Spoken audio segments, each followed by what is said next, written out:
Hello दोस्तों, आज हम इस वीडियो में डीएपी और 10-26-26 ये दो खाद में क्या फ़र्क है, कौन सा खाद अच्छा है, अगर आप डीएपी यूज़ कर रहे हैं तो उसके साथ आपको क्या यूज़ करना पड़ेगा, इसके बारे में पूरी जानकारी लेंगे। बहुत सारे किसान डीएपी को ज़्यादा पसंद करते हैं और बाकी सब खादों में से अगर उनको डीएपी खाद मिल जाए तो उनको लगता है कि हम अब अच्छी फसल लेंगे, हमारे फसल को अच्छा न्यूट्रिएंट मिलेगा और हमारा फसल अच्छा बढ़ेगा। तो सभी किसान का कंपटीशन डीएपी खरीदने के लिए होता है। अगर आप थोड़ा सा डीएपी के अंदर वाला कंटेंट अगर देखेंगे तो डीएपी में 18% नत्र होता है और 46% फॉस्फोरस होता है और 0% उसमें पोटैश होता है।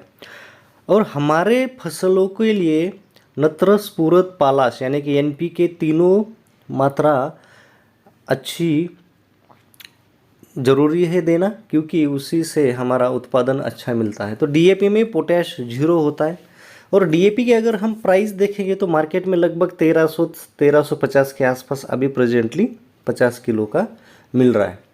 दूसरी बात 10-26-26 का जो बोरी है वो भी 50 किलो का ही होता है और उसमें 10% नत्र, 26% फॉस्फोरस और 26% पोटैश, अगर तीनों को आप कैलकुलेट करेंगे तो ये बन जाता है 62%।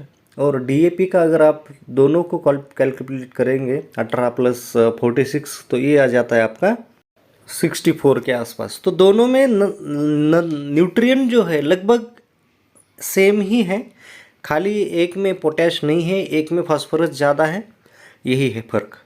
अब प्राइस की देखोगे, दोनों का प्राइस 10-26-26 का प्राइस आपको थोड़ा 10-20-50-100 रुपये के आसपास ज़्यादा मिल सकता है मार्केट में, लेकिन दोनों फर्टिलाइज़र उतने ही अच्छे लेवल के हैं।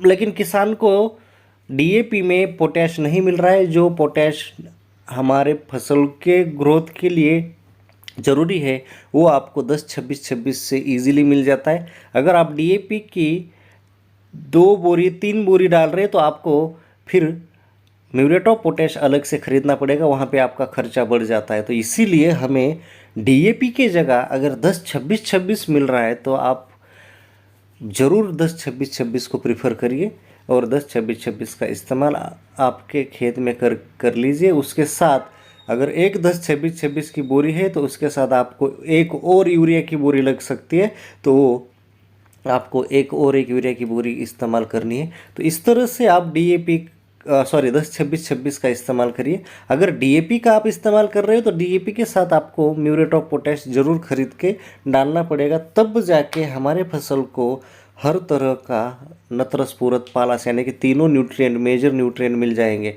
और हमारा उत्पादन बढ़ेगा। तो ये कन्फ्यूजन आप हटा दीजिए कि हमें डीएपी अच्छा है 10-26-26 से, ये गलत है। 10-26-26 बिल्कुल डीएपी से ही अच्छा है।